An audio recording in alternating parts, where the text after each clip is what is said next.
ভাটপাড়াটা আমি আবার একটু আগেও বললাম, মির্জাপুর লোখানওয়ালা অবধি যেতে হবে না। এই তৃণমূল কংগ্রেস 13 বছরে, যদিও তৃণমূল কংগ্রেসের কোনো প্রতিনিধি এখানে নেই, তৃণমূল কংগ্রেসের প্রতিনিধি নেই তো কি হয়েছে? তৃণমূল কংগ্রেস তো পুরোটাই জানে গোটা রাজ্যময় কি ঘটছে।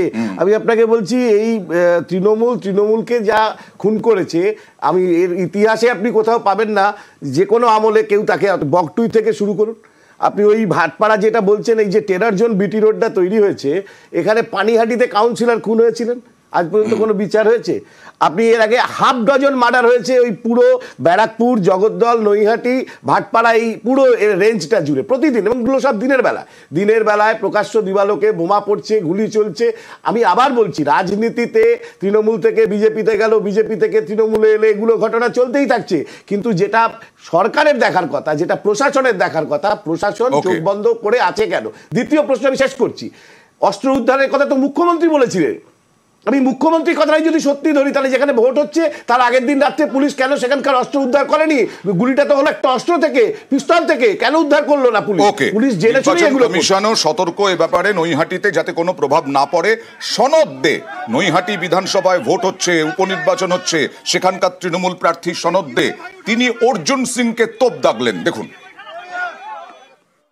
অর্জুন সিং যেখানে থাকবে সেখানে বোমগুলি চলবে না, এটা হতে পারে? ওর জন্মই তো বোমগুলিতে, বোম ছাড়াও চলতে পারে না। আর অর্জুন সিং এর পাল্টা জবাব দিতে গিয়ে হেরোইনের ব্যবসা, ড্রাগের ব্যবসা নিয়ে সোমনাথ শ্যামকে তোপ দাগলেন সনদ দেখেও। যে গুলি খেয়েছে সেও তৃণমূল করে, আর যে গুলি মেরেছে সেও তৃণমূল করে। গোষ্ঠীদ্বন্দ্বর সঙ্গে সঙ্গে হিরোইন বিক্রি করার দ্বন্দ্ব।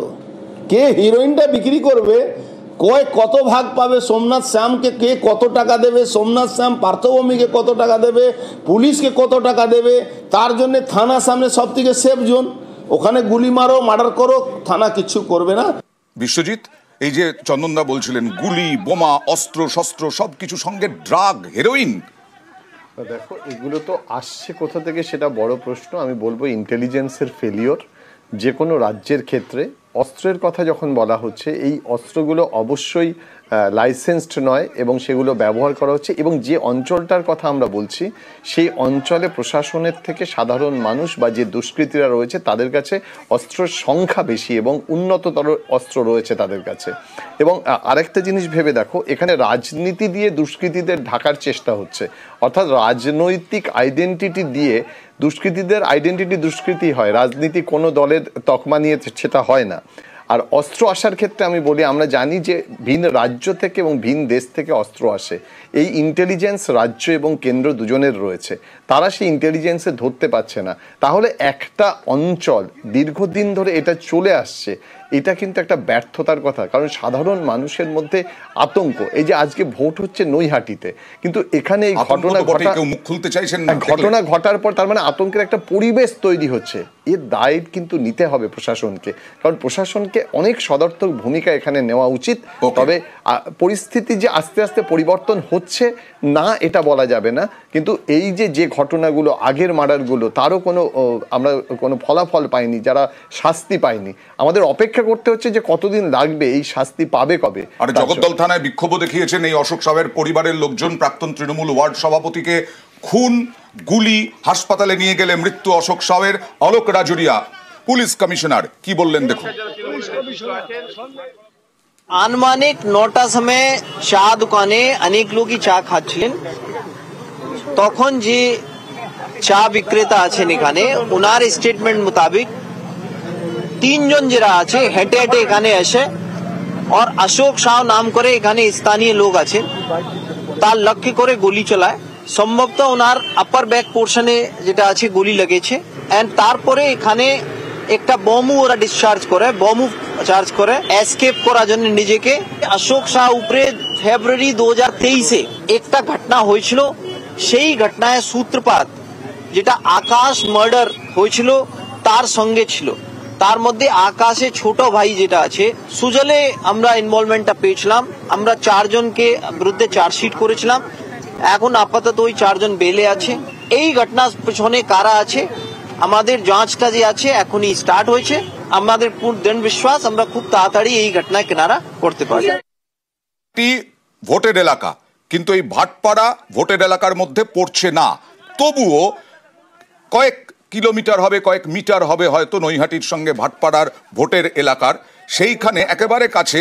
সেই জন্য নির্বাচন কমিশন যথেষ্ট সতর্ক, নজর রাখা হচ্ছে। জেলা শাসকের কাছে রিপোর্ট চাইল মুখ্য নির্বাচনী আধিকারিক চাইলেন। কথা বলবো প্রতিনিধি সান্নিকের সঙ্গে। সান্নিক, একেবারেই তাই, কেননা নৈহাটি বিধানসভার একদম সংলগ্ন জগদ্দল বিধানসভার অন্তর্গত এই ভাটপাড়া ব্যারাকপুর লোকসভা কেন্দ্রের অন্তর্গত এই দুটি বিধানসভা হলেও যেহেতু এই জায়গা থেকে একেবারে নৈহাটি বিধানসভা ঢিলচোড়া দূরত্বে, সেই কারণে এই ঘটনার প্রভাব সরাসরি পড়তে পারে নৈহাটি বিধানসভায়, তেমনটা আশঙ্কা রয়েছে নির্বাচন কমিশনের। আর সেই কারণেই ওখানকার যারা প্রশাসনিক আধিকারিকরা রয়েছেন তাদেরকে আগে ভাগেই সতর্ক করা হলো নির্বাচন কমিশনের তরফে, এবং তাদেরকে স্পষ্ট জানানো হয়েছে যদি সেক্ষেত্রে বাহিনী বাড়ানোর পরবর্তীতে প্রয়োজন পড়ে সেইটাও যেন নির্বাচন কমিশনের আধিকারিকদের পরবর্তীতে জানানো হয়। এবং সেই মতোই কিউআরটি গুলোকে প্রস্তুত রাখা হয়েছে যে কোনো রকম অশান্তি হলে যাতে পরিস্থিতি মোকাবিলা করা যায়, তার জন্য নির্বাচন কমিশন একেবারে প্রস্তুত রয়েছে বলে আপাতত জানা যাচ্ছে নির্বাচন কমিশন সূত্রে। পাশাপাশি যখন এই অশোক সাহুয়ের মৃত্যু হয়, সেই খুনের ঘটনা জানতে পারার পরেই সরাসরি রিপোর্ট তলব করেন মুখ্য নির্বাচনী আধিকারিক। ওকে, আমি কেয়ার কাছে যাবো। কেয়া, একসময় তৃণমূলই অভিযোগ করতো হেরোইনের ব্যবসা থেকে আরম্ভ করে ড্রাগের ব্যবসার অভিযোগ করতো অর্জুন সিং এর বিরুদ্ধে। আজকে অর্জুন সিং পাল্টা অভিযোগ করছেন। দেখুন, তৃণমূল যখন অভিযোগ করতেন অর্জুন সিং এর বিরুদ্ধে, তখন অর্জুন সিং ভারতীয় জনতা পার্টিতে ছিলেন। আবার যখন তিনি তৃণমূলে ফিরে গিয়েছিলেন, সে অভিযোগ সম্ভবত শোনা যায়নি। কিন্তু এখানে সবথেকে গুরুত্বপূর্ণ বিষয় হচ্ছে, দেখুন, নিউজ 18-এর সংবাদদাতা এবং আপনাদের ক্যামেরা পার্সন পৌঁছে যেতে পারলেন, অথচ ঢিলছোড়া দূরত্ব কার্যত থানা লাগোয়া হওয়াতেও পুলিশ পৌঁছতে পারেনি। মানে ভয়াবহ অবস্থা, বুঝতে পারছেন? মানে আমরা একটা মিম বলতাম যে যেখানে পিৎজা পৌঁছে যায় 30 মিনিটে অথচ অ্যাম্বুলেন্স পৌঁছানো, এখানে তো সংবাদ মাধ্যম পৌঁছে যাচ্ছেন অথচ থানা থেকে কোনো আধিকারিক পুলিশ পৌঁছতে পারছেন না, যেখানে এরকম ভয়াবহ ঘটনা ঘটে গেল। আর আপনি অস্ত্র ভাণ্ডারের কথা বলছেন, খোদ কলকাতায় এত বিপুল অস্ত্র ভাণ্ডার যেখানে পাওয়া যাচ্ছে, সেখানে মমতা বন্দ্যোপাধ্যায় বলছেন, ওগুলো তো উনি বরাবরই বলে থাকেন, উনি তো নিজেকে এককালে সততার প্রতিমূর্তিও বলতেন। তারপরে তো আমরা দেখেছি কি সততা আমরা দেখেছি এই রাজ্যে এবং এই রাজ্যের সরকারের নিরিখে। সুতরাং সব মিলিয়ে এই রাজ্যে এই যে ভোটের সময় সন্ত্রস্ত করা, এইটা তৃণমূলের একটা স্ট্র্যাটেজি। চিন্তা করুন, রাজুরিয়া সাহেব নিজেই বলছেন যে এর উপর আগে আক্রমণ হয়েছিল, অ্যাটাক হয়েছিল, তবে তার উপর নিরাপত্তা কিছু ব্যবস্থা করেননি কেন? যদি মনে হতো যে সে এরকম পরবর্তীকালে, নিশ্চয়ই সম্ভব না, কিন্তু এর উপরে যখন প্রাণঘাতী আগেও একবার আক্রমণ হয়েছিল, এবং এই অঞ্চলে আপনি চিন্তা করে দেখুন, আপনাদেরই সংবাদ মাধ্যমের যিনি প্রতিনিধি রয়েছেন তিনি বলছিলেন যে আকাশ বলে যাকে ওখানে আক্রমণ হয়েছিল, আমাদের কর্মী মনীষ শুক্লার, আপনার নিশ্চয়ই মনে আছে শুট আউটটা। এইরকম তো পরপর ঘটনা ঘটে যাচ্ছে। চন্দনদা বললেন যে ওই পানিহাটির তৃণমূলের কাউন্সিলর, যার স্ত্রী অভিষেক বন্দ্যোপাধ্যায়কে ফোন করে পর্যন্ত নাগাল পাননি, উনি বিচারের জন্য ফোন করেছিলেন। এই জায়গায় ঘটে যাচ্ছে। তিনটে নাম, সুজয় প্রসাদ, চন্দনদা, টিপুয়া, রাজ পান্ডে, এদের দিকেই অভিযোগের আঙুল। এরা নাকি সোমনাথ শ্যামের সঙ্গে ঘোরে, এরকমটা অভিযোগ। এই সুজয় প্রসাদ, এই টিপুয়া, এই রাজ পান্ডে একসময় অর্জুন সিং এর সঙ্গে হয়তো ঘুরতো। এই যে পালা বদলে কি সারা জীবনই আতঙ্কে থাকবেন মানুষ? না, প্রশ্নটা কিন্তু অয়ন এখানেই সব থেকে বড়। তার কারণ হচ্ছে যে ভাটপাড়াটা নৈহাটির মধ্যে না নৈহাটির বাইরের থেকে বড় প্রশ্ন হচ্ছে যে ভাটপাড়া, নৈহাটি থেকে ভাটপাড়া, জগদ্দল, মানে জগদ্দল এই সংলগ্ন অঞ্চলটা ঠিক কতদিন ধরে এই ধরনের ভয়াবহ অবস্থার সম্মুখীন তুমি ভাবো তো। এবং তুমি এটাকেও পাশাপাশিভাবে ভাবো, ওখানকার এমপি একবার দল বদল করলেন, এক দলে গেলেন, অন্য দলে গেলেন, কিন্তু ভাটপাড়ার এই অবনতি সেখানেই রয়ে গেল এবং মানুষ আতঙ্কিত থাকবেন। এবং একটা সময় ছিল যেখানে ভাটপাড়া প্রায় মাসের পর মাস অবরুদ্ধ হয়ে থাকতো, মানুষ যেতে ভয় পেতেন। এবং আজও কিন্তু আরেকটি পরিস্থিতি তৈরি হলো যেখানে ওই অর্জুন সিং অ্যাকিউজ করছেন যাদের নামে, যাদের ভরণ পোষণের দায়িত্ব এই অর্জুন সিং নিয়েছিলেন। এখন প্রশ্নটা হচ্ছে সে তৃণমূলী অর্জুন সিং নিয়েছেন নাকি বিজেপির অর্জুন সিং নিয়েছেন, সেটা স্বতন্ত্র প্রশ্ন। প্রশ্নটা হচ্ছে মানুষ কিন্তু এটা দেখেছে যে এই অর্জুন সিং জাতীয় মানুষরা যারা দুষ্কৃতীদের প্রশ্রয় দিয়ে আজকে রক্ত ঝরছে, এবং আজকের দিনে দাঁড়িয়ে, আজকের দিনে না, সোমনাথ শ্যাম তো অবশ্যই, সোমনাথ শ্যাম নিজেও কিন্তু আমি কিন্তু তোমার হয়তো একটা জিনিস বুঝতে হবে। না, প্রশ্নটা আমাকে দিতে দাও না, আমি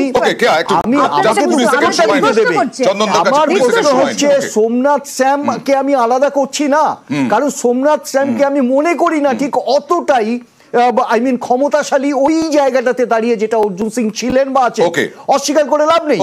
এবং এখানে আমি বলি অয়ন, এখানে বলে শেষ করি, বাস্তব অবস্থাটা এখানে যে আজকে এই ধরনের নির্বাচনগুলো প্রমাণ করছে, শুধু নির্বাচন না, সার্বিকভাবে সাধারণ মানুষের অবস্থা কোথায় গিয়ে দাঁড়িয়েছে। আমি ভাটপাড়ার খবরে আমরা আবার যাব।